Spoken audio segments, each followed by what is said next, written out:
my cousin punished and blamed my son for everything that her son destroyed. So, I destroyed her reputation.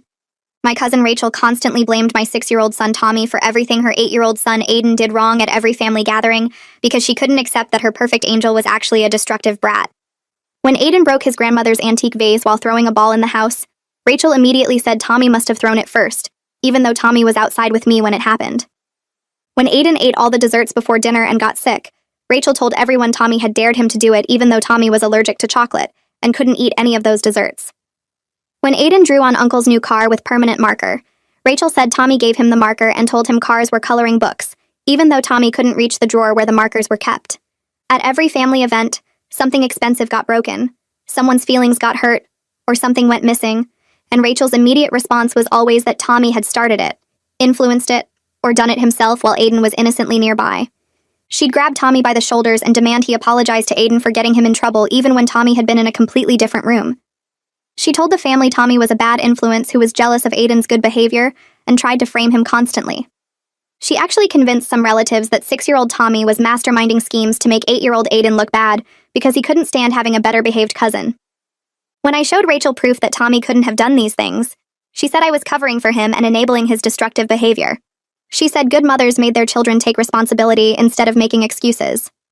She told everyone I was raising a future criminal while she was raising a future leader, who unfortunately got blamed for everything, because he was too polite to defend himself. At Thanksgiving, Aiden destroyed grandmother's entire garden trying to catch a lizard, but Rachel announced Tommy had done it and made him stand in the corner during dinner as punishment. Tommy cried the entire meal while Aiden smirked and ate his food, occasionally whispering to Tommy that he'd blame him for something worse next time. When I tried to remove Tommy from the corner, Rachel said I was undermining family discipline and teaching my son he could escape consequences. The extended family started believing Rachel's narrative and began watching Tommy suspiciously, while treating Aiden like a victim of constant false accusations. That's when I decided Rachel needed to experience what it felt like to have her child falsely blamed for everything. I started documenting everything with hidden cameras at family gatherings, but instead of revealing them immediately, I waited and let evidence accumulate. I caught Aiden stealing money from purses, breaking decorations, lying about Tommy, and even putting bugs in food to cause chaos. But I kept quiet and started my plan to make Rachel understand consequences. First, I began mentioning to family members that items had gone missing from my house after Rachel visited, suggesting maybe Aiden had sticky fingers, but I wasn't sure. When Rachel heard this, she exploded, saying Tommy was obviously stealing and trying to frame Aiden. I agreed publicly that it must be Tommy, and made a big show of checking his pockets and room while finding nothing. But I'd already planted the seed that things disappeared around Aiden. The real justice came at Cousin Julia's wedding, where Rachel was maid of honor. I gave Aiden a special spy mission to play with the wedding cake decorations while everyone was outside for photos. Aiden eagerly destroyed the $3,000 cake, thinking it was a game, while I filmed everything from my phone. When everyone returned to find the destroyed cake, Rachel immediately screamed that Tommy had ruined the wedding. But Tommy had been in the photos with everyone else while Aiden had frosting all over his hands and face. Rachel still tried to claim Tommy had done it earlier, and Aiden was just checking the damage, but the videographer had footage of Aiden alone with the cake for 20 minutes. Julia was furious and demanded Rachel pay for the cake since her son had destroyed it. Rachel tried to say it was an accident, but I showed everyone the compilation of videos I'd taken over the past year of Aiden destroying things while Rachel blamed Tommy. The family watched in horror as Aiden broke items, hurt pets, stole money, and ruined events while Rachel consistently pointed at my crying son. They saw Aiden laughing about getting Tommy in trouble, and Rachel rewarding him for his lies with treats and privileges. The relatives who'd believed Rachel were mortified that they'd punished an innocent child for months. Grandmother was especially angry that she'd made Tommy write apology letters for things he'd never done while Aiden had been destroying her belongings without consequence. She demanded Rachel reimburse her for everything Aiden had broken over the years, which totaled thousands of dollars. 2 days after, she called and said she was suing me for defamation and emotional damage to Aiden. I stare at my phone where Rachel's text threatens a lawsuit for defamation and emotional damage to Aiden, and my hands start shaking with a mix of rage and fear. After everything she put Tommy through, after all the proof I showed everyone, she's actually trying to make herself the victim. The words blur on the screen as I read them again. She wants me to pay for what I did to her precious son. She says I planned the whole thing to hurt him on purpose. My chest feels tight and I can't breathe right. I grab my phone and call my sister before I can think about it. She was at the wedding. She saw everything. She'll tell me I'm not crazy for what I did. The phone rings 3 times and I'm pacing my living room, biting my thumbnail until it hurts. My sister answers and I can barely get the words out. I tell her about Rachel's text and the lawsuit threat. My voice cracks and I hate how weak I sound. My sister tells me to calm down and that she's coming over right now. She says not to respond to Rachel at all. Just wait until she gets there. I hang up and sit on my couch staring at the text message. Rachel's words keep running through my mind. Emotional damage, defamation. Like she didn't spend a year destroying my son's reputation and making him cry at every family gathering. My sister arrives within an hour and finds me pacing my kitchen while Tommy plays in his room, thankfully unaware of the new drama. She reads Rachel's text and her face goes red with anger. She says Rachel has absolutely no case and is just lashing out because she got caught. We spend 2 hours going through every video I took, every witness who saw Aiden destroy things, and every family member who now knows the truth about what really happened. My sister makes a list on a piece of paper. She writes down the vase and the desserts and the car and the garden. She writes down the names of people who saw Aiden break things. She writes down the videographer who caught Aiden alone with the cake. The list fills up the whole page. My sister taps the paper with her pen and says, "This is all proof that everything I showed was true." Truth isn't defamation. She says Rachel is just mad that everyone finally knows what Aiden really is. But I keep thinking about the money. Lawsuits cost money even if you win. My sister sees my face and asks what's wrong. I tell her I can't afford a lawyer.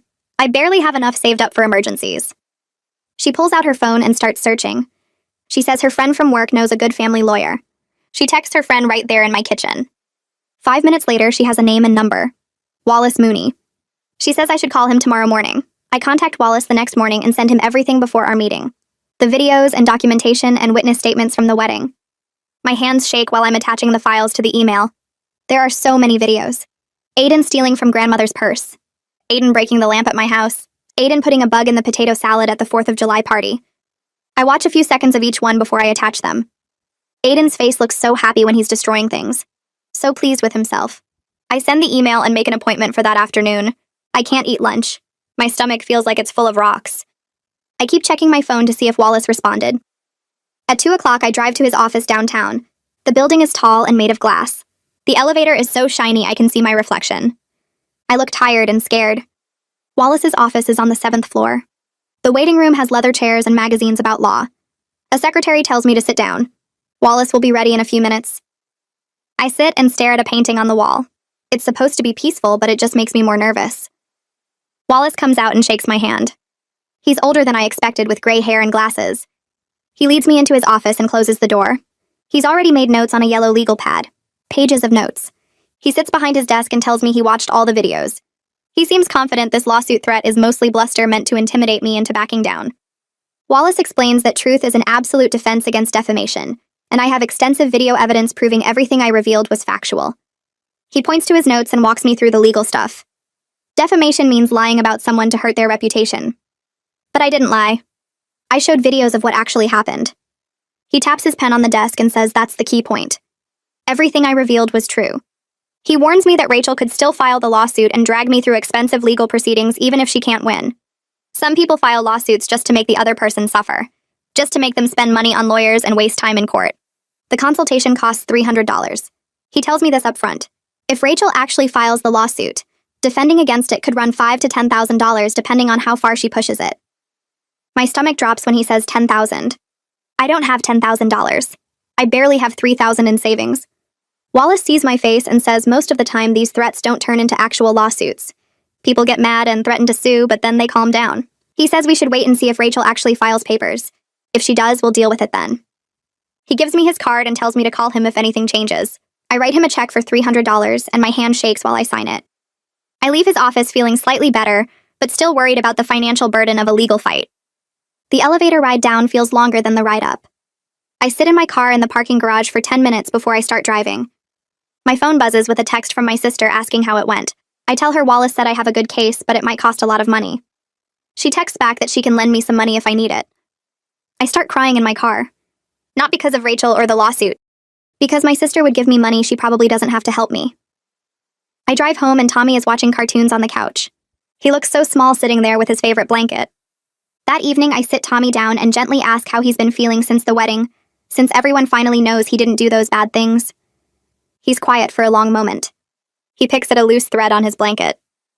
Then he says he's happy people believe him now, but he's still scared of Aiden and doesn't want to see him at family events anymore. His voice is so soft I almost can't hear him. He won't look at me when he says it. He stares at his hands instead. I ask him why he's scared, and he says Aiden might find a way to blame him for stuff again. Even though everyone knows the truth now. He says Aiden is bigger and meaner and he doesn't want to be near him. Tommy's admission that he's scared breaks my heart because I realize the damage from Rachel's accusations runs deeper than I thought. This isn't something that gets fixed just because the family knows the truth now. Tommy spent months being blamed and punished for things he didn't do. Months of adults not believing him. Months of crying and being scared. That doesn't just go away.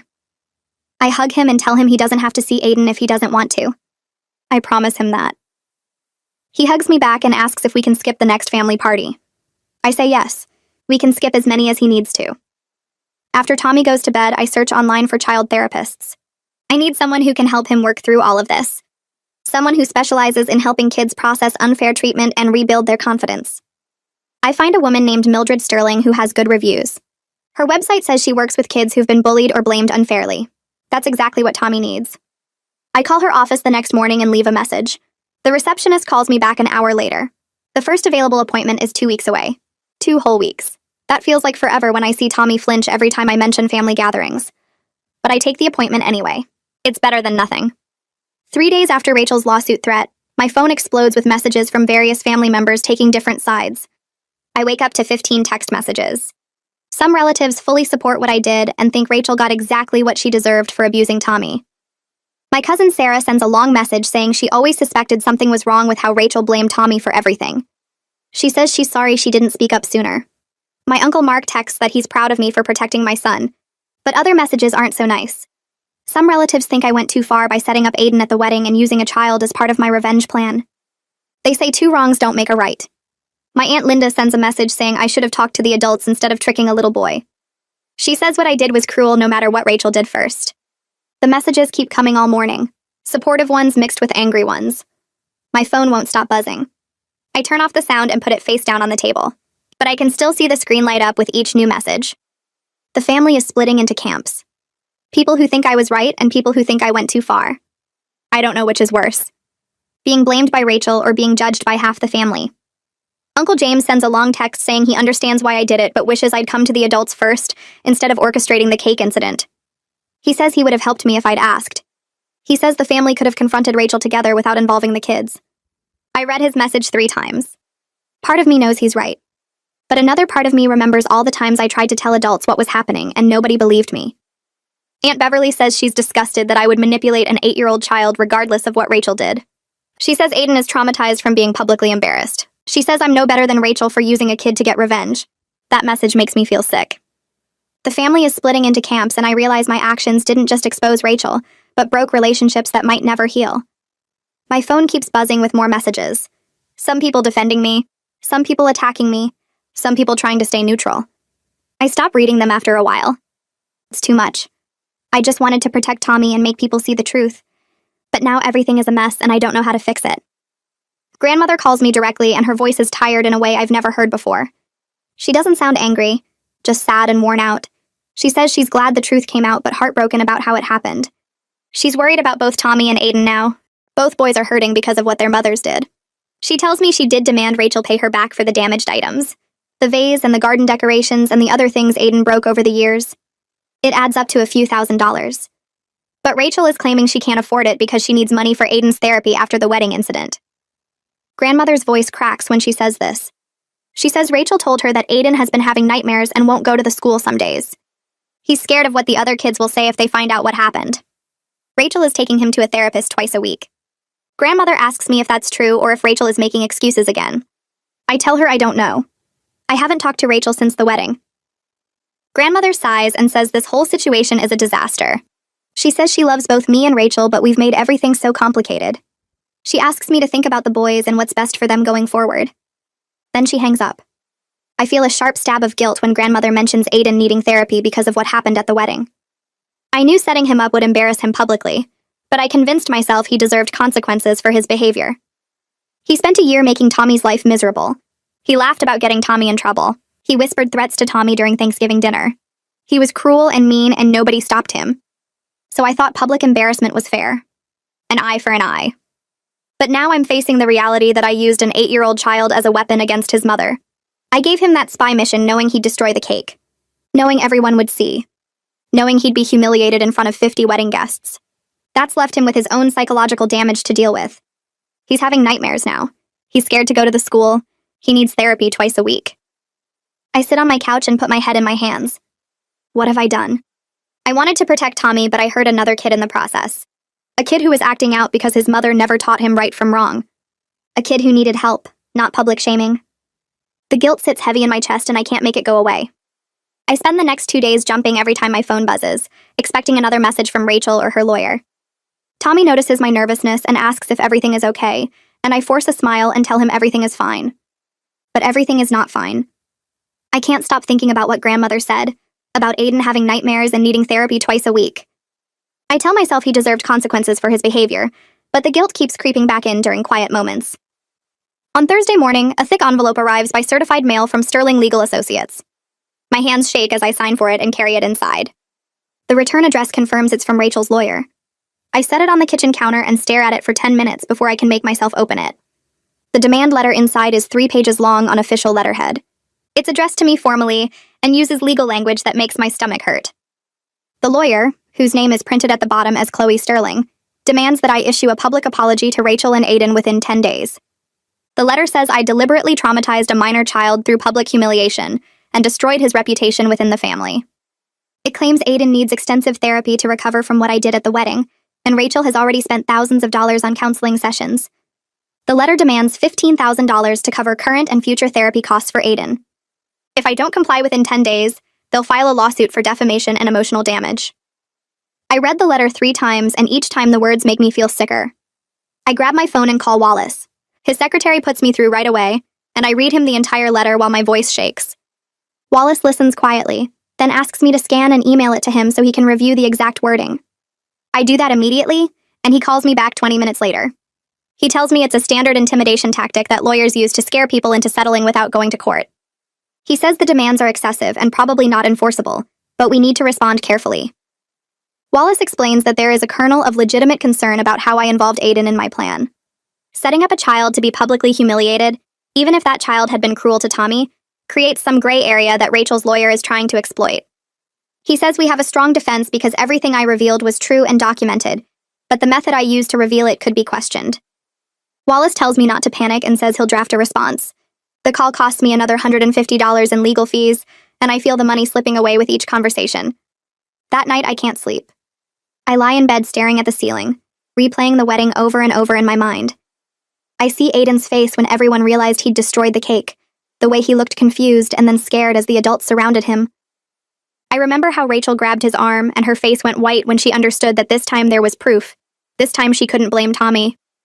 I wanted Rachel to feel what Tommy had felt for months, that sick fear of being accused and not believed.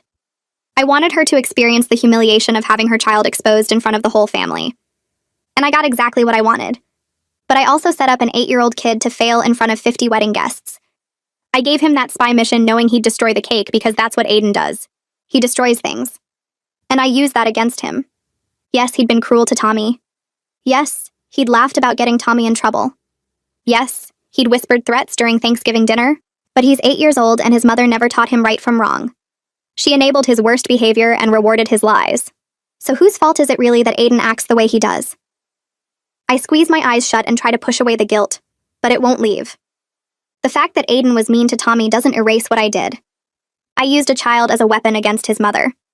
I manipulated him into a situation where he'd be publicly shamed, where dozens of people would see him at his worst, where his own mother would have to face what he'd done with no way to deny it. And now he's having nightmares. Now he's scared to go to the school. Now he needs therapy twice a week. I roll over and pull the blanket up to my chin. Tomorrow is Tommy's first appointment with Mildred, the child psychologist Wallace recommended. At least I'm trying to help Tommy heal from what Rachel did to him. But who's helping Aiden heal from what I did to him? Tommy's appointment with Mildred is at 10 in the morning on Friday. The office is in a cheerful building with bright yellow walls and children's artwork hanging in the waiting room. Tommy clutches my hand as we walk in, and I can feel how tense he is. A receptionist checks us in and gives Tommy a coloring sheet and crayons while we wait.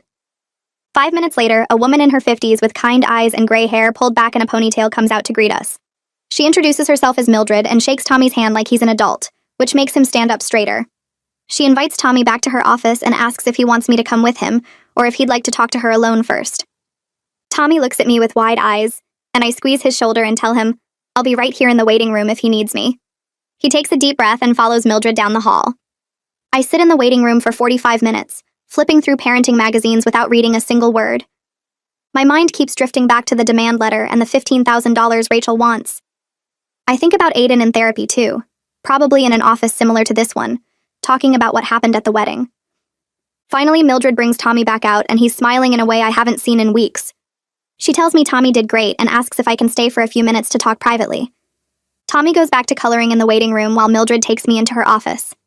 She closes the door and gestures for me to sit in one of the comfortable chairs across from her desk. Mildred explains that Tommy shows signs of anxiety and something she calls hypervigilance, which means he's always watching and waiting for something bad to happen. She says this is common in children who've been repeatedly blamed for things they didn't do. Tommy doesn't trust that adults will believe him or protect him, so he's constantly on alert trying to prevent problems before they start. Mildred recommends weekly sessions for at least 3 months, possibly longer depending on how Tommy progresses. She'll use play therapy and art activities to help him process his feelings and rebuild his confidence. She also suggests I read some parenting books about helping anxious children, and she gives me a list of titles. As we discuss the treatment plan, I ask about insurance coverage. Mildred checks my policy and tells me they'll cover 60% of each session, which means I'll pay $80 out of pocket per week. For 3 months, that's almost $1,000, and possibly more if Tommy needs additional sessions beyond that. I drive home with Tommy chattering about the toys in Mildred's office and how she let him build with blocks while they talked. He seems lighter somehow, like having someone listen to him and believe him has already started helping. But my mind is doing math that makes my chest tight. Tommy's therapy will cost around $1,000 for 3 months. Wallace's legal fees are already over $500 and will climb higher if Rachel actually files the lawsuit. If this goes to court, Wallace estimated $5,000 to $10,000 in legal costs. And now Rachel is demanding $15,000 for Aiden's therapy.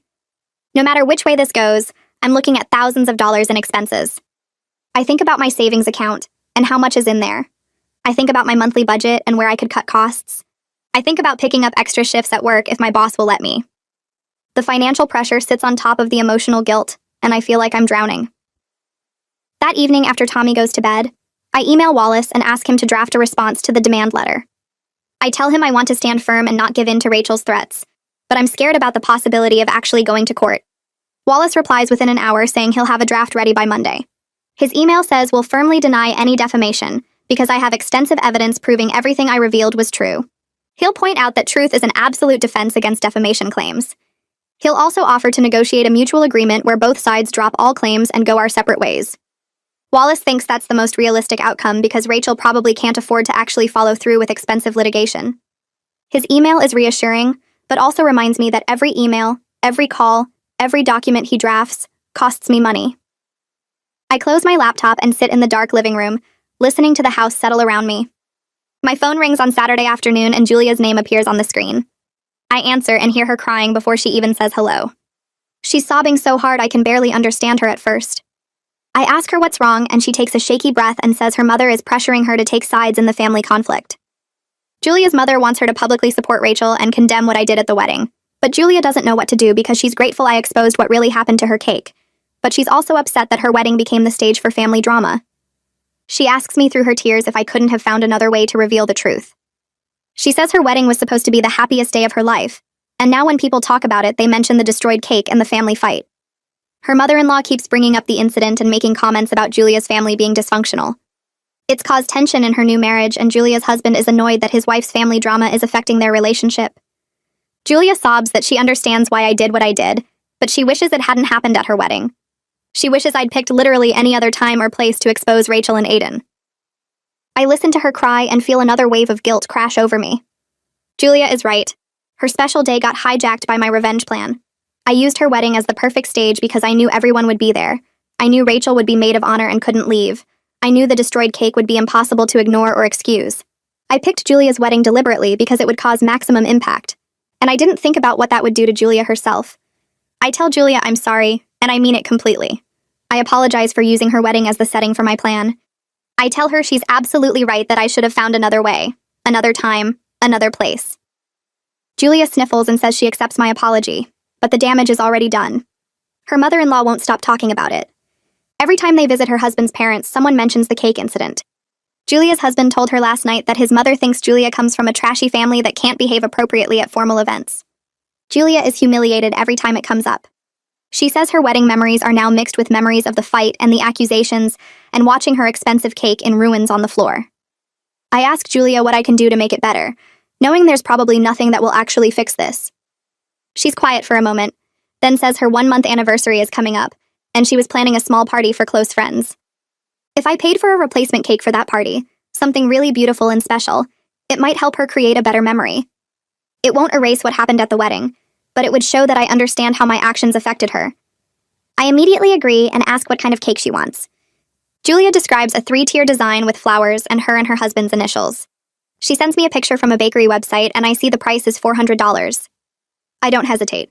I tell Julia I'll order it and have it delivered to her anniversary party. She thanks me and her voice softens a bit. She says she does understand why I did what I did, even if she wishes it hadn't happened at her wedding. She knows Tommy was suffering and I was trying to protect him. She just wishes I'd considered the consequences for everyone else who'd be caught in the middle. On Tuesday, Wallace calls to tell me Rachel responded to his offer. Instead of accepting the mutual agreement to drop all claims, Rachel's lawyer sent an even more aggressive letter. Now they're demanding $25,000 and threatening to file the lawsuit within a week if I don't pay. Wallace sounds almost amused when he tells me this. He says Rachel is overplaying her hand, which actually means she probably can't afford to follow through with litigation. If she had the money and confidence to take this to court, she'd be more measured in her demands. The escalation from $15,000 to $25,000 in just a few days suggests desperation, not strength. Wallace advises me to stand firm and not give in to the escalating demands. He's confident that if we call her bluff, Rachel will eventually back down because she can't sustain an expensive legal battle. But I'm scared. What if Wallace is wrong? What if Rachel does file the lawsuit? What if I end up in court having to defend my actions in front of a judge? What if I lose and have to pay even more than $25,000? Wallace senses my fear through the phone and his voice becomes gentler. He reminds me that I have extensive video evidence proving everything I revealed was true. He reminds me that truth is an absolute defense against defamation. He reminds me that Rachel's lawyer is using intimidation tactics that rarely work on people who stand their ground. I take a deep breath and tell Wallace to proceed with standing firm. He says he'll send a response reiterating our position and making it clear we won't be bullied into paying money I don't owe. After we hang up, I sit at my kitchen table with my head in my hands, wondering how much longer this is going to drag on. Tommy wakes me up at 2 in the morning on Wednesday, crying and calling for me. I jump out of bed and run to his room, finding him sitting up with tears streaming down his face. He's shaking and gasping for breath, and I immediately pull him into my arms. He sobs against my shoulder and tells me he had a nightmare about Aiden. In the dream, Aiden was blaming him for breaking something at the school, and all the teachers believed Aiden instead of Tommy. No matter how much Tommy tried to explain that he didn't do it, nobody would listen. Aiden kept laughing and saying he'd get Tommy in trouble for something even worse next time. Tommy cries that he's scared Aiden will find a way to get him in trouble again, even though everyone knows the truth now. He's scared that somehow Aiden will trick people into believing his lies again. I hold Tommy tight and rock him back and forth, telling him over and over that Aiden can't hurt him anymore. I promise him that the family knows the truth now, and nobody will believe Aiden's lies. But even as I say the words, I can hear how hollow they sound. Tommy doesn't feel safe. The months of false accusations left scars that won't heal just because the truth came out. He's living in fear, and no amount of vindication against Rachel is worth my son feeling this way. I need to find a way to end this conflict for Tommy's sake, not for my own need to be right or to punish Rachel. Tommy finally falls back asleep around 3:30, and I carry him to my bed so he won't be alone if he has another nightmare. I lie awake next to him watching his face, seeing the tension even in sleep, and I make a decision. The next morning, I call my Aunt Beverly, who's managed to stay neutral during the whole family conflict. I ask if she'd be willing to mediate a conversation between Rachel and me. Aunt Beverly is quiet for a long moment, then says she's not sure that's a good idea because we're both too angry to have a productive discussion. I tell her about Tommy's nightmare and how scared he still is. I tell her I need to find a way to end this for my son's sake, and I can't do that through lawyers sending threatening letters back and forth. Aunt Beverly sighs and says she'll think about it. She calls me back 2 hours later and says she'll try if both Rachel and I can commit to focusing on the kids' well-being rather than our own grievances. I agree immediately, promising I'll do whatever it takes to make this conversation work. Aunt Beverly says she'll contact Rachel to see if she's willing to meet. I spend the rest of the day anxiously checking my phone, waiting to hear back. That evening, Aunt Beverly texts me that Rachel refused. Rachel told her she has nothing to discuss with someone who deliberately traumatized her son. Aunt Beverly says she'll keep trying, but she's not optimistic. I feel my hope deflating. Of course Rachel refused. Why would she want to talk to me after what I did? But Aunt Beverly doesn't give up. Over the next 3 days, she calls Rachel multiple times, gently persistent in a way only she can be. She talks to Rachel about both boys needing closure. She talks about how the legal battle is hurting everyone. She talks about family and healing and moving forward. On Saturday morning, Aunt Beverly calls to tell me Rachel finally agreed to one mediated conversation with strict ground rules about staying civil and focused on moving forward. We schedule it for the following Saturday at Aunt Beverly's house. I have 1 week to prepare for the hardest conversation of my life. I arrive at Aunt Beverly's house 20 minutes early, my stomach twisted tight with nerves about facing Rachel after everything that happened.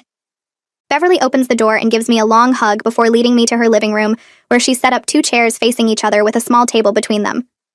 She tells me to sit on the side closest to the kitchen and asks if I want water or tea, but I shake my head because I don't think I could swallow anything right now. Rachel arrives exactly on time, looking as tense as I feel, her face pale and her hands gripping her purse strap so hard her knuckles are white.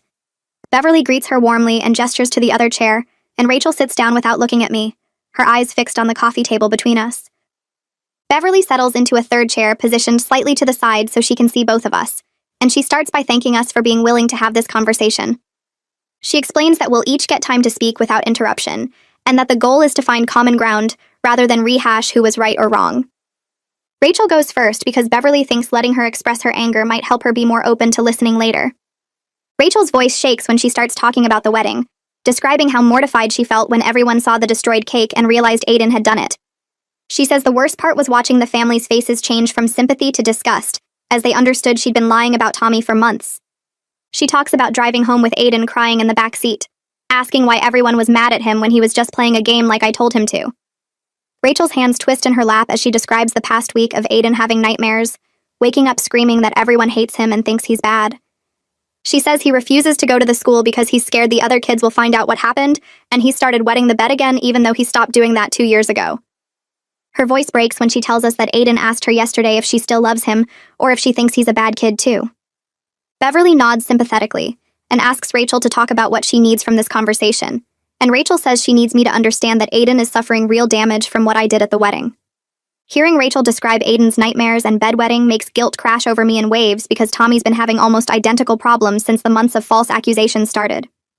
Beverly turns to me and says it's my turn to share, and I take a shaky breath before starting to talk about watching Tommy get blamed over and over for things he didn't do. I describe how his bright, confident personality slowly dimmed as he started believing he really was a bad kid who caused problems everywhere he went.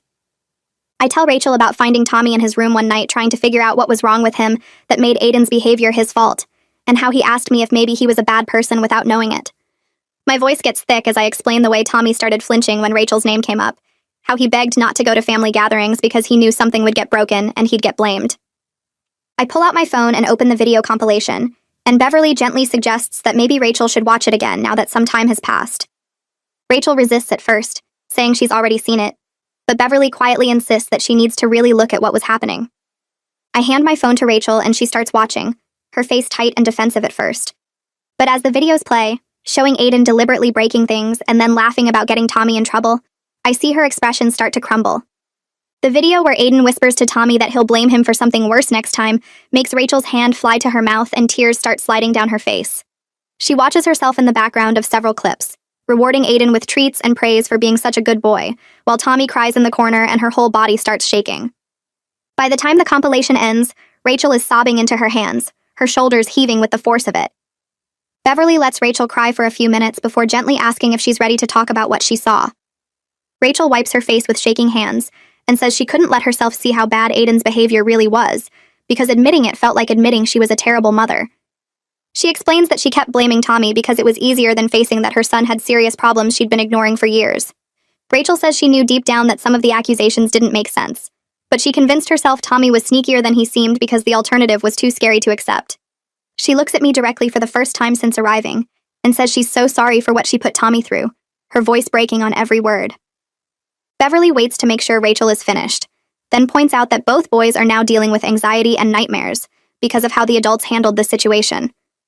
She says we're at a crossroads where we can either keep hurting each other through lawyers and demands, or we can focus on helping Tommy and Aiden heal from the damage that's already been done. Beverly reminds us that we're family, and these boys are cousins who will be in each other's lives for years to come, so we need to find a way forward that protects them instead of using them as weapons against each other.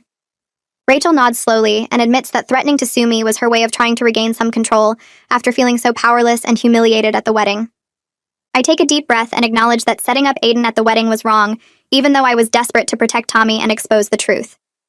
The conversation continues for nearly 2 hours, painful and difficult but necessary, as Beverly guides us toward finding solutions instead of assigning blame. Rachel admits she can't actually afford the therapy costs she demanded in her lawyer's letter, and that Chloe warned her the defamation case was weak, but Rachel was too angry to listen.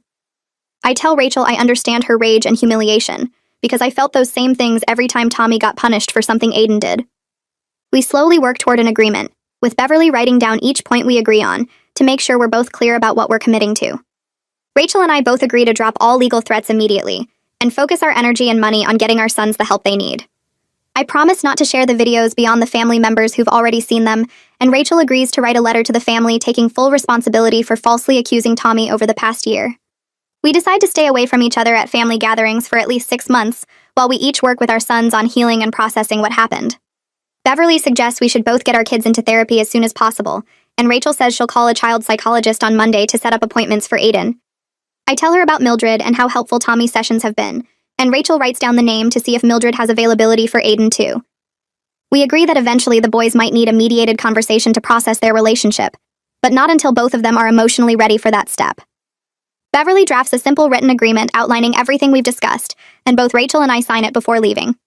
I text Wallace a photo of the signed agreement as soon as I get to my car, and he responds within minutes saying it looks solid, and he'll review it properly tomorrow to make sure it's legally binding. Tommy's next therapy appointment is 3 days after the mediation, and Mildred asks how I'm doing before we start talking about Tommy's progress. I tell her about the conversation with Rachel and the agreement we reached, and Mildred says she's glad we found a way to resolve things without putting the boys through a legal battle. She brings Tommy in and they work together on a drawing activity, where he's supposed to illustrate how he felt during different parts of the past year. Tommy draws himself very small in one picture, surrounded by huge angry faces, and labels it as how he felt when everyone blamed him for things. In another picture, he draws himself bigger with a few smiling faces around him, and he says that's how he feels now that people believe him. The difference between the two images makes my chest ache because I can see exactly how the false accusations affected his sense of self and safety. Mildred shows me the drawings after the session and explains that Tommy's making excellent progress in processing his feelings, but he'll need continued support for several more months. She says the fact that the family conflict is resolving will help Tommy feel safer, and that consistency in his environment is crucial for his healing. I ask how to help Tommy at home, and Mildred schedules a parent session for the following week where she can give me specific strategies and tools. The parent session with Mildred focuses on practical ways I can support Tommy's emotional recovery in daily life. She explains that Tommy needs constant reassurance that he's believed and valued, not just about the past incidents, but about everything he tells me going forward. Mildred says I should avoid putting Tommy in situations with Aiden until Tommy specifically says he's ready, and that forcing contact before he feels safe could undo the progress he's made. She teaches me how to recognize when Tommy's feeling anxious about being blamed, and how to help him work through those feelings using the coping strategies they've practiced in therapy. Mildred gently suggests that I might benefit from my own therapy to process the guilt and anger I'm carrying about how I handled the situation with Rachel. She says parents often need support too when their children have been hurt, and that working through my feelings will help me be more present for Tommy. I resist at first because therapy feels like admitting I did something wrong, but Mildred reminds me that seeking help is actually a sign of strength and self-awareness. I leave her office with a referral to a therapist who specializes in helping parents navigate family conflict, and I call to make an appointment that same afternoon. Rachel sends her letter to the family 4 days after our mediation, a carefully worded message taking full responsibility for falsely accusing Tommy, and apologizing for the pain she caused him. Several relatives call or text me within hours of receiving it, saying they're sorry for not believing Tommy sooner, and for making him feel unsafe at family gatherings. Uncle James leaves a voicemail saying he's ashamed that he saw signs of Aiden lying, but stayed quiet to avoid family drama, and that he should have protected Tommy instead of protecting his own comfort. Grandmother calls that evening and says she's proud of Rachel and me for finding a way to resolve things that focuses on healing rather than revenge. She tells me she's reduced her demand for reimbursement to just the cost of replacing the antique vase, which was the first thing Aiden broke that started this whole pattern. Grandmother says Rachel has agreed to pay for the vase in monthly installments, and that she's not going to pursue payment for all the other items, because she wants to help Rachel afford Aiden's therapy instead. I'm touched by grandmother's compassion and her recognition that punishing Rachel financially won't help either boy heal from what happened. My first therapy appointment is awkward because I'm not used to talking about my feelings with a stranger, but my therapist makes it easier by focusing on specific events rather than vague emotions. She asks me to walk through the decision to set up Aiden at the wedding, and I explain the months of watching Tommy suffer and feeling powerless to stop it. My therapist helps me understand that I was operating from a place of protective rage, that primal instinct to defend my child at any cost. But she also gently points out that using Aiden as part of my revenge plan crossed a moral line, regardless of how justified my anger was toward Rachel. She guides me through accepting that both things can be true at the same time, that I can acknowledge my actions were wrong while still believing I was right to expose Rachel's lies and protect Tommy.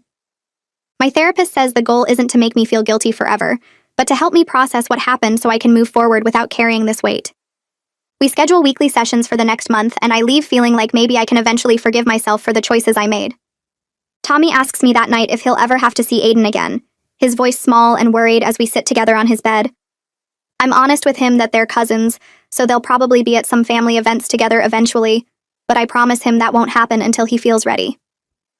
I tell Tommy I'll never force him to be around Aiden if he's uncomfortable, and that his feelings and safety matter more than any family gathering or holiday celebration.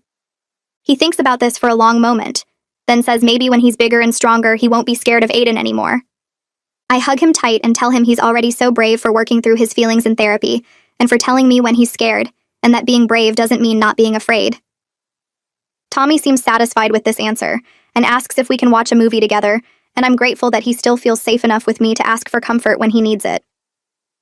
2 months pass, and my aunt calls to say she's organizing a small family dinner at her house, just the adults to talk about how we'll handle future gatherings. My stomach twists when she mentions Rachel will be there, but I agree to come because avoiding each other forever isn't realistic when we share so much family. The dinner is on a Thursday evening, and I arrive early, helping my aunt set out plates and silverware while my nerves build with each passing minute. Rachel walks in looking completely different from the confident, defensive woman I remember from before the mediation. Her face is drawn and tired, dark circles under her eyes making her look years older than she actually is. She sits across the table from me and barely makes eye contact as other relatives filter in and take their seats. My aunt starts the conversation by saying we need clear guidelines for family events going forward, so both boys feel safe and supervised. Rachel speaks up first, and her voice is quiet and shaky, as she reports that Aiden has been going to therapy twice a week, and is finally starting to take responsibility for what he did to Tommy. She says his therapist has been working with him on understanding consequences and empathy, and that some days are better than others, but there's real progress happening. The exhaustion in her face isn't just physical tiredness, but something deeper, like she's carrying the weight of all the denial and mistakes that led to this point. I watch her fidget with her napkin and realize this whole experience has fundamentally changed how she sees her son and her own parenting, that she can't hide behind excuses anymore. Uncle James suggests we write down specific rules about supervision and accountability, and everyone agrees that's a good starting point. We spend the next hour creating guidelines that include never leaving the kids alone together without an adult present, immediately addressing any conflict or broken item instead of making assumptions, and having a designated adult responsible for watching the children at each gathering. Aunt Beverly apologizes directly to me across the table and says she should have questioned Rachel's accusations sooner instead of just going along with the family narrative. She admits she saw Tommy's distress, but convinced herself Rachel must know her own son's behavior better than outsiders could judge.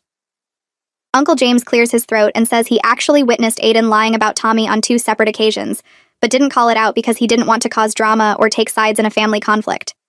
His admission makes my blood boil because Tommy suffered while adults who knew the truth stayed silent to avoid uncomfortable conversations. But I force myself to stay calm and focus on moving forward instead of relitigating every failure that got us here. Several other relatives offer their own apologies and acknowledgments of how they failed Tommy by believing Rachel's version without question. The conversation is painful and awkward with long silences where people stare at their plates, but my aunt keeps us on track by redirecting to practical solutions whenever emotions threaten to derail the discussion. By the end of dinner, we've established clear protocols and everyone commits to doing better at future gatherings, to actually paying attention instead of letting one parent's narrative dominate.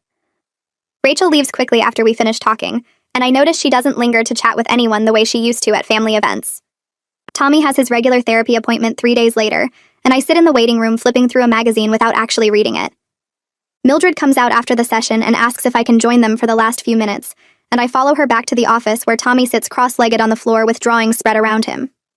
Mildred explains that Tommy had a major breakthrough today, where he was able to put words to feelings he's been carrying for months. Tommy looks up at me with serious eyes and says he's been angry at the grown-ups for not believing him, not just at Aiden and Rachel. His voice is small but steady as he explains that the adults were supposed to protect him and keep him safe, but instead they punished him and made him apologize for things he didn't do. Mildred has been helping him express this anger through drawing and role-playing, teaching him that it's okay to be mad at people you love when they let you down. She looks at me and says, I need to validate Tommy's feelings instead of defending the family members who failed him, that he needs to hear from me that his anger is justified and reasonable. I kneel down next to Tommy on the floor and tell him he's absolutely right to be angry at the adults, including me, for not protecting him better. I say the grown-ups should have listened to him and believed him from the very beginning, and that we all made mistakes that hurt him badly.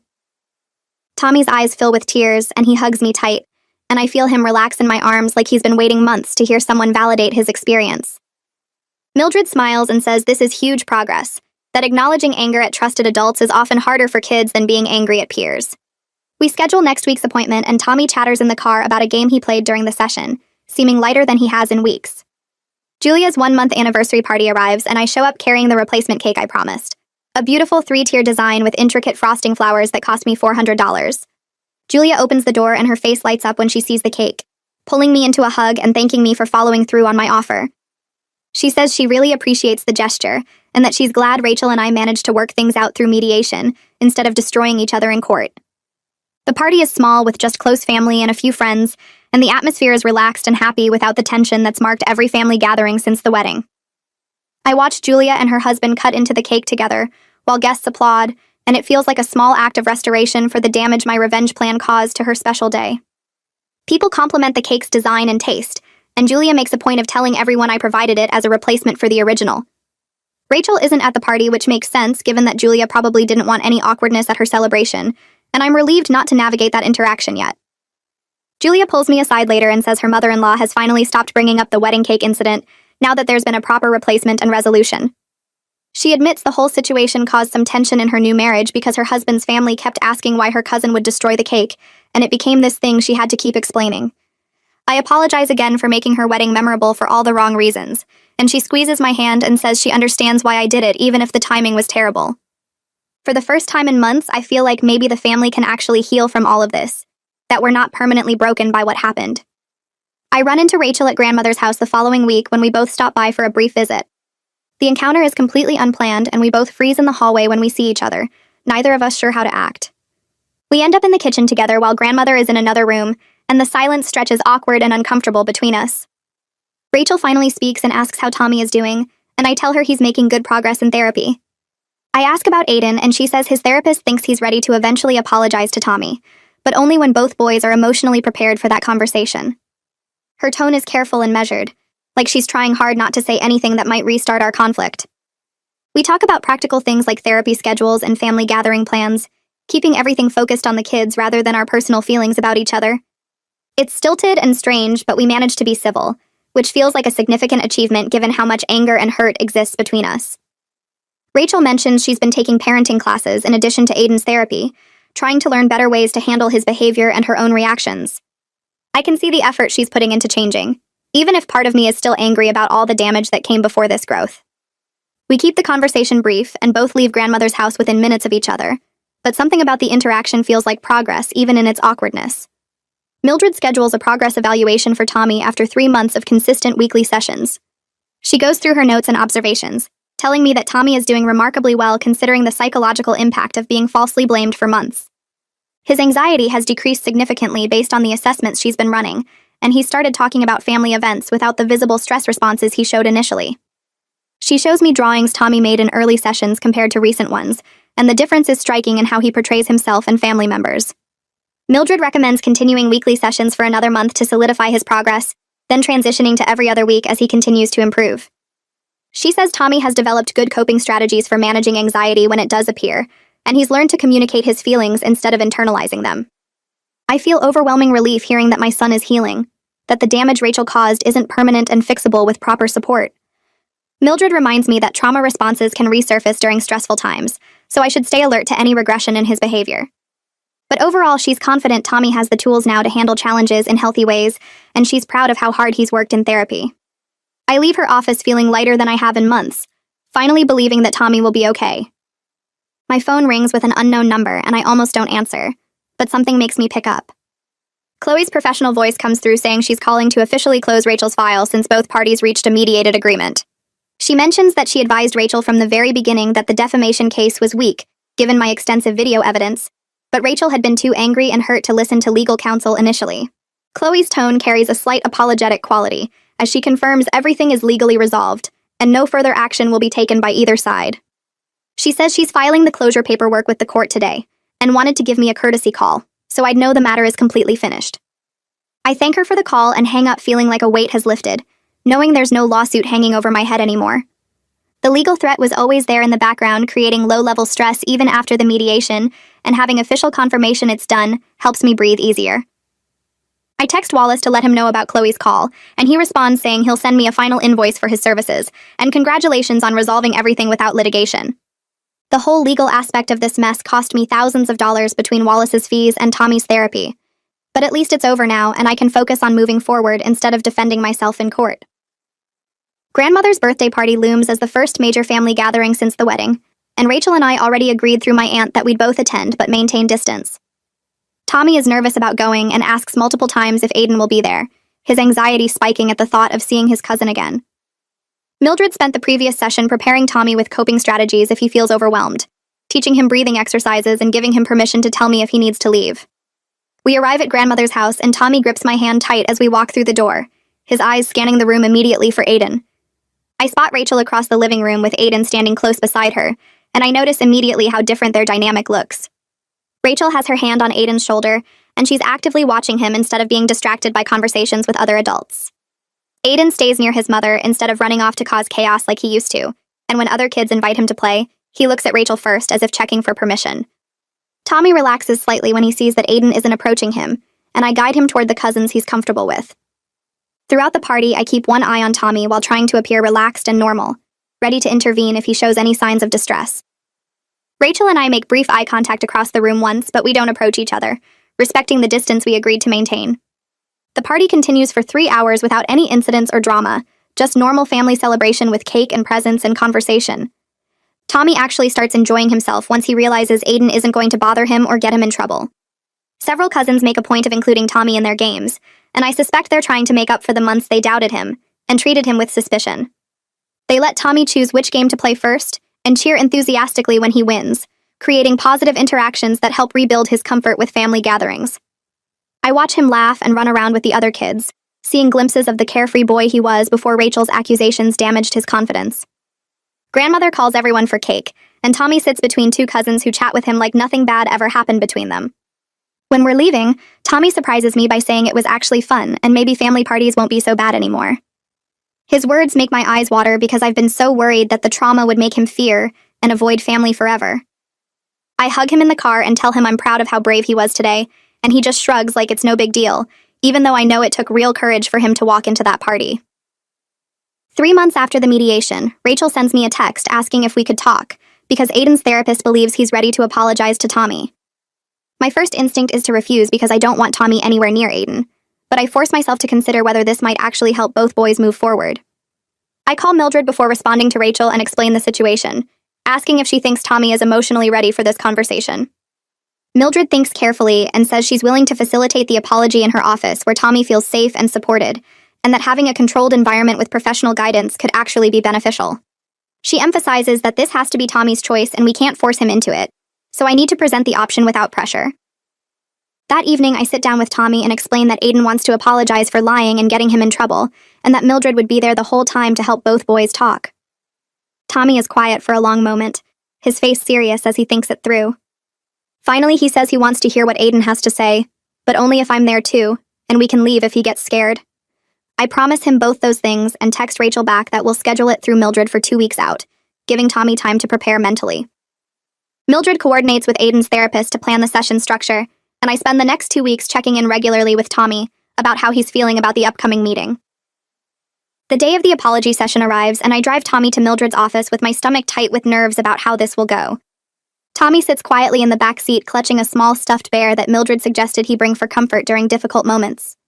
We arrive 10 minutes early and wait in the parking lot until exactly our appointment time because Tommy says he doesn't want to see Aiden before Mildred is there to help. Rachel's car pulls in right as we're walking toward the building entrance, and Aiden looks small and scared in a way I've never seen him before. Mildred greets us at her office door with her usual warm smile and guides both families into her therapy room where she's arranged chairs in a circle. She explains the structure carefully so both boys understand what will happen and that either of them can ask for a break if they need one. Aiden sits between Rachel and his chair, holding a folded piece of paper that I realize must be the letter he wrote. Mildred starts by asking Aiden if he's ready to share what he wrote, and he nods slowly before unfolding the paper with shaking hands. His voice is quiet and wobbly as he reads about how he lied and got Tommy in trouble, and how he knows that was wrong and mean. He talks about feeling bad when he saw Tommy crying, but not stopping because he liked the attention he got from his mom when Tommy was blamed. The words surprise me because they sound genuinely thought out and honest in a way I didn't expect from an 8-year-old who's been so cruel. Aiden looks up from the paper and directly at Tommy for the first time, saying he's sorry for scaring him and hurting him and making him feel bad. Tommy's face is serious and still as he listens, his hands gripping the stuffed bear tightly in his lap. Mildred gently asks Tommy if he'd like to respond to what Aiden shared, and Tommy takes a deep breath before speaking. He tells Aiden that what he did really hurt and made him scared to go to family parties because he never knew what he'd get blamed for next. Tommy's voice gets stronger as he talks about feeling like nobody believed him even when he told the truth. He says he felt like he was a bad kid, even though he wasn't doing anything wrong, and that made him sad all the time. Aiden's eyes fill with tears as Tommy talks, and I see Rachel's hand move to her son's shoulder in support. Mildred guides them through more conversation about feelings and consequences, helping both boys understand each other's experiences without placing blame or making excuses. By the end of the session, the air in the room feels lighter somehow, like a pressure has been released even though I know both boys still have a long way to go. Tommy and Aiden aren't friends, and probably never will be, but there's a sense that they've both been heard, and that matters more than I realized it would. Rachel and I leave the boys with Mildred for a few final minutes while we wait in the small coffee shop next to her office building. We order drinks in awkward silence and sit at a corner table away from other customers who are working on laptops or reading. Rachel stirs sugar into her coffee for longer than necessary before finally looking up at me with tired eyes. She tells me she's been taking parenting classes twice a week to learn how to set better boundaries with Aiden and hold him accountable for his actions. The classes are expensive and she has to drive 40 minutes each way, but she says they're helping her understand where she went wrong. She admits she was terrified of being seen as a bad mother, which made her defensive whenever anyone suggested Aiden had behavioral problems. Rachel says she couldn't face that her son was lying and being destructive because it felt like a direct reflection of her parenting failures. Her voice cracks slightly as she talks about how she convinced herself that Tommy was the problem, because that was easier than accepting the truth about Aiden. I listen without interrupting, letting her get everything out that she needs to say. When she finishes, I share that I've been working through my own guilt in therapy about how I handled the wedding situation. I tell her I was so focused on protecting Tommy and exposing her lies that I didn't think enough about how using Aiden would affect him long-term. We sit there acknowledging that we both made serious mistakes driven by fear and anger and desperation to protect our kids. Rachel reaches across the table and squeezes my hand briefly before pulling back, and the gesture feels like a tiny step toward something that might eventually become forgiveness. We finish our coffee and head back to Mildred's office to collect our sons, both of us emotionally drained but somehow lighter than when we arrived. That night after Tommy's bedtime routine, I sit on the edge of his bed and ask how he's feeling after the apology session with Aiden. Tommy is quiet for a long moment, his fingers tracing patterns on his blanket while he thinks about his answer. He finally says he feels better after hearing Aiden say sorry and admit that he lied, but he still doesn't want to be friends with him. I assure Tommy that's completely okay, and he never has to be close to Aiden or spend time with him beyond being civil at family events. Tommy's whole body relaxes at my words like he's been holding tension waiting to hear that it's acceptable to maintain distance from his cousin. He asks if that means he's being mean by not wanting to be Aiden's friend, and I explain that protecting your own feelings and setting boundaries isn't mean, it's healthy. I tell him I'm proud of how he's learning to speak up about what he needs emotionally, and that he should always tell me if something makes him uncomfortable. Tommy smiles and hugs his stuffed bear closer before asking if we can read an extra story tonight. We spend 20 minutes reading his favorite book about a brave mouse who goes on adventures, and by the time I turn off his light, he's already half asleep with a peaceful expression on his face. 2 weeks later, I attend a family dinner at grandmother's house without bringing Tommy, because the adults want to discuss the progress both boys have made. I feel strange walking into the house alone after months of having Tommy by my side at every family gathering. Rachel arrives a few minutes after me, and we exchange polite greetings before joining the other relatives in the dining room. Grandmother has made her famous pot roast, and the smell fills the house with familiar comfort. The conversation during dinner centers on how much both Tommy and Aiden have improved with their therapy and support. Rachel shares that Aiden is doing better in the school now that she's working with his teachers to address his behavioral issues consistently. She says he's made friends with a boy in his class and seems happier overall, even though he still has difficult days. I talk about Tommy's progress with Mildred and how his confidence has returned along with his natural cheerful personality. Several relatives comment that the whole situation, while incredibly painful for everyone involved, has made the family more aware of how we handle conflict and accountability. Uncle James says he's learned to speak up when he sees problems instead of avoiding them to keep peace. Aunt Beverly admits she should have questioned Rachel's accusations sooner, instead of just accepting them as truth. The conversation continues with various family members sharing what they've learned and how they plan to do better going forward. I feel grateful for their honesty and willingness to acknowledge their roles in what happened to Tommy. After dinner, grandmother pulls me aside into her sitting room where family photos line the walls in neat frames. She tells me she's proud of how I protected Tommy, even though she wishes I'd found a different way to expose the truth. Her words make my eyes sting with unexpected tears because her approval matters more than I realized. Grandmother reaches into her purse and pulls out a folded check, pressing it into my hands before I can protest. I open it to see $500 made out to me with Tommy's therapy, written in the memo line. She says she should have stepped in sooner to stop Rachel's accusations, and this is her way of taking responsibility for failing Tommy when he needed adult protection. I try to give the check back, but grandmother closes my hands around it firmly and says she won't take no for an answer. I hug her tightly and thank her for the gesture, and for acknowledging that the adults failed Tommy during those months of false blame. Grandmother pats my back and says Tommy is lucky to have a mother who fights for him even when the methods aren't perfect.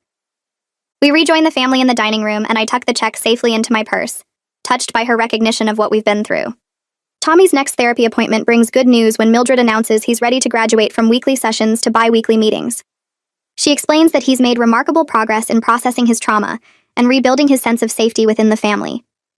Mildred says Tommy is one of the most resilient kids she's worked with, and she's impressed by how hard he's worked to develop healthy coping strategies.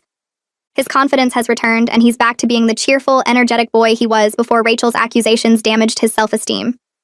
Tommy still has occasional moments of anxiety when he worries about being blamed for things he didn't do, but Mildred has taught him techniques to work through those feelings when they arise. She demonstrates the breathing exercises and positive self-talk that Tommy has been practicing during their sessions. I watch Tommy show me how he counts to 5 while breathing deeply, and reminds himself that people believe him now. Mildred gives Tommy a certificate celebrating his hard work in therapy, and he beams with pride as he reads his name printed in fancy letters. She tells him he can always come back if he needs support in the future, but she's confident he has the tools to handle challenges that come his way. On the drive home, Tommy asks if we can hang his certificate on the refrigerator so everyone can see it, and I agree immediately, proud of his accomplishment. 6 months after the wedding incident, the family plans a big 4th of July barbecue at Uncle James's house with his large backyard perfect for the celebration. Both Rachel and I have confirmed we'll attend with our kids, marking the first major gathering where Tommy and Aiden will be in the same space since the apology session. I feel nervous as we pull up to the house and see Rachel's car already parked in the driveway. Tommy grabs my hand as we walk toward the backyard gate, and I give it a reassuring squeeze. The yard is decorated with red, white, and blue streamers, and several relatives are already setting up food tables and arranging lawn chairs. Tommy spots his cousins playing cornhole near the fence and runs over to join them after a quick glance around to locate where Aiden is standing. I watch as Tommy integrates himself into the game easily, laughing and cheering when he makes a good throw. Aiden stays near the food table with Rachel, helping her arrange plates and napkins without venturing toward the other kids. Throughout the afternoon, the boys maintain their distance naturally, playing in different areas of the yard without any tension or drama between them. I catch Rachel's eye across the yard a few times, and we exchange small nods of acknowledgement. Tommy plays tag with cousins, helps grandmother carry watermelon slices to the dessert table, and participates in the water balloon toss without a single moment of visible anxiety. I feel overwhelming relief watching him laugh and run around freely, truly healing from everything he went through during those terrible months of false accusations. As the sun starts to set and families begin gathering blankets for the fireworks show, I find myself standing near the dessert table arranging sparklers for the kids. Rachel approaches and stands beside me, both of us watching our sons from a distance. She thanks me quietly for agreeing to mediation, instead of letting the lawyers drag us through expensive court battles. Rachel admits the whole experience forced her to become a better parent and face truths about Aiden's behavior she'd been avoiding for years. She says she's still angry about how I set up the wedding cake incident and used Aiden as part of my plan. But she also says she understands why I felt desperate enough to do something so extreme after watching Tommy suffer for so long. I tell her I'm genuinely sorry for using Aiden the way I did, and for not considering how public humiliation would affect an 8-year-old child. We stand in silence for a moment, both of us holding complicated feelings about what happened and how we've moved forward. Rachel mentions that Aiden's therapist says he's processing the wedding incident in healthy ways and learning to take responsibility for his actions. I share that Tommy still has occasional anxiety, but overall he's doing remarkably well. Our conversation feels tentative but real, like we're both trying to find our way towards something that resembles peace. Uncle James walks over with paper plates full of potato salad and notices Rachel and me talking without visible tension. He comments that he's glad to see us getting along and that the family was worried we'd never be able to exist in the same room again. James says we've both shown real maturity in working through such a painful conflict, instead of letting it destroy family relationships permanently. His words feel like an acknowledgement from the family that they recognize how hard we've both worked to move past the anger and hurt. He mentions that watching us handle this situation has taught him valuable lessons about accountability and forgiveness that he's applying in his own life. Rachel and I thank him for his support during the mediation process and for being willing to host this gathering where both families could attend. James pats us both on the shoulder before heading back to help grandmother with the fireworks setup. I feel a warmth in my chest at his recognition of our efforts, grateful that the family sees we're trying to do better. Tommy comes running up to me with a drawing he made with one of his cousins during a quiet moment earlier in the afternoon. His face is bright with happiness as he unfolds the paper to show me a picture of stick figures playing in a yard with a big sun overhead. He points to each figure and names which cousin it represents, his voice excited and proud. I kneel down to his level and tell him the drawing is beautiful, and I love how happy all the stick figures look. Tommy asks if we can put it on the refrigerator next to his therapy certificate, and I promise we will as soon as we get home. In this moment, watching my son's face glow with genuine joy and security, I realize we've reached a place where Tommy feels safe and believed within the family. That was always the goal, even when I lost sight of it in my anger at Rachel and my desperate need to protect him. Tommy hugs me quickly before running back to join his cousins for the fireworks show, and I stay kneeling in the grass for an extra moment, letting the relief and gratitude wash over me. The path here was messy and painful, and full of mistakes I'll always regret. But my son is healing and happy, and that's what matters most. The sun starts dipping lower as people begin gathering their things, and I help fold up chairs while Uncle James carries the cooler back to his truck. Aunt Beverly walks over with a stack of paper plates and she stops next to me for a moment. She tells me she's really glad Tommy is doing so much better now, and her voice sounds different from it used to. Softer somehow. She admits she should have questioned Rachel's accusations sooner instead of just going along with what everyone else believed. I feel something loosen in my chest at her words because I've been carrying around this weight of feeling judged by the whole family for how I handled everything. She squeezes my shoulder before heading inside with the plates, and I watch her go while feeling less alone than I have in months. Other relatives make similar comments as they help clean up, small acknowledgments that they see how hard we've all worked to fix this mess.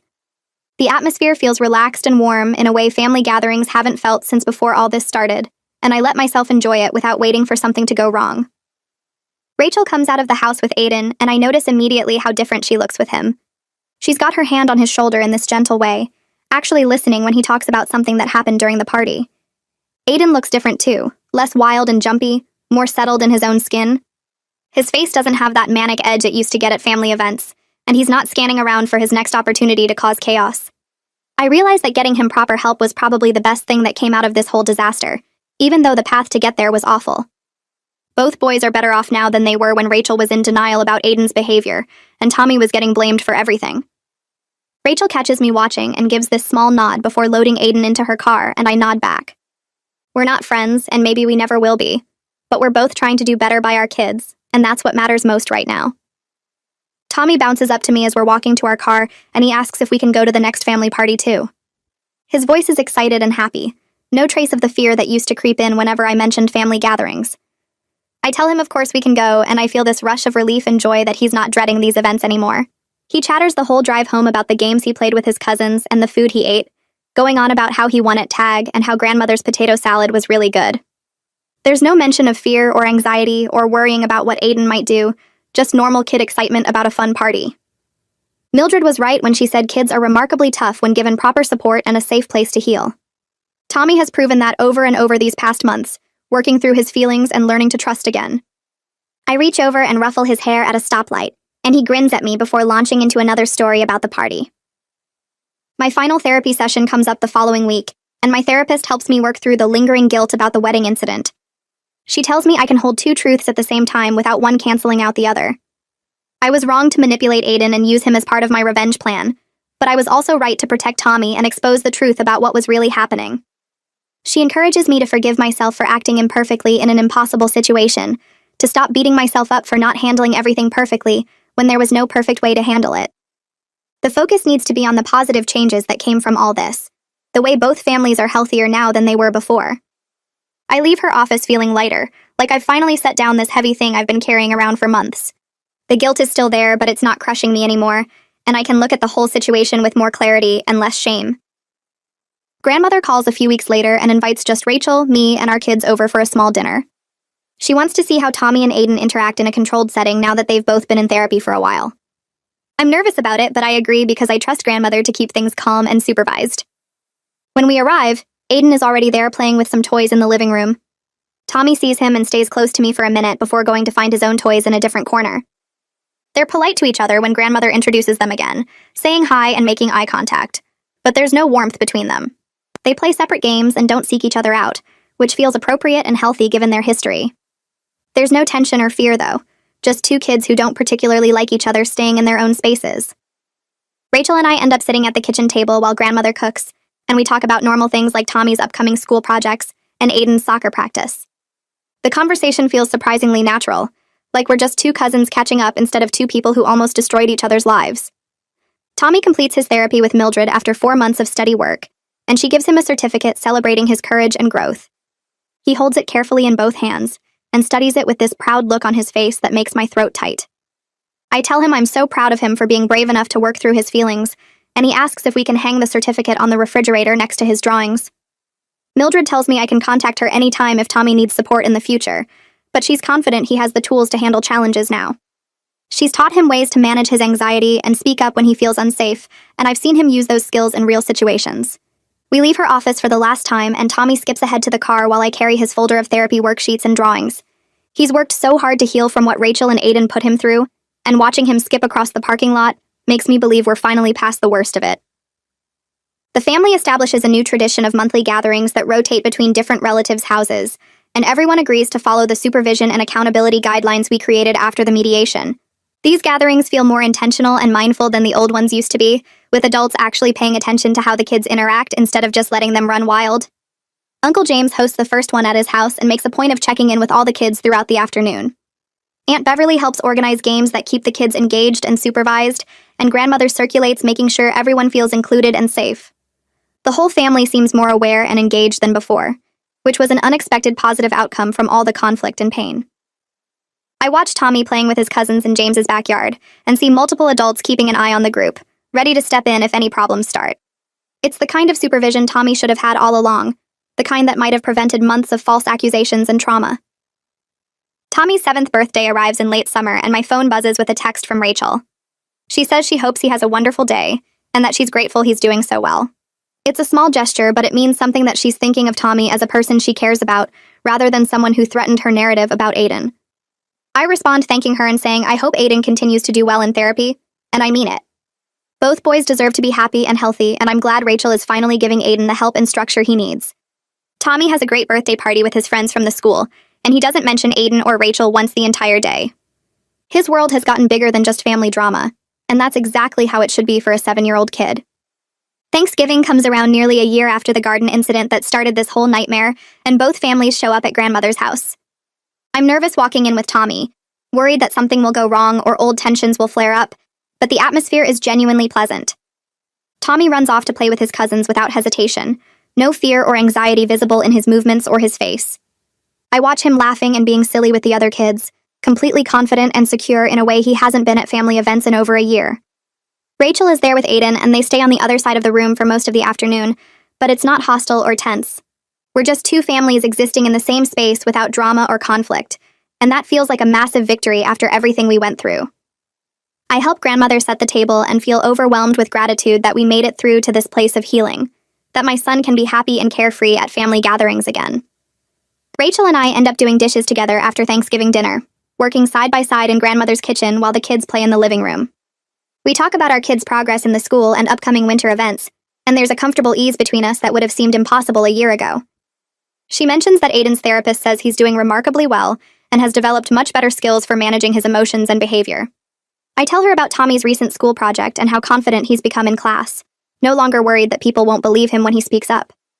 We wash and dry plates in comfortable silence for a few minutes, and I realize we found a way to exist as family members who went through something terrible together and came out the other side. We're not close and probably never will be, but we can stand next to each other doing dishes and talking about our kids without anger or resentment taking over. That's enough, and maybe it's even better than trying to force a friendship that neither of us really wants.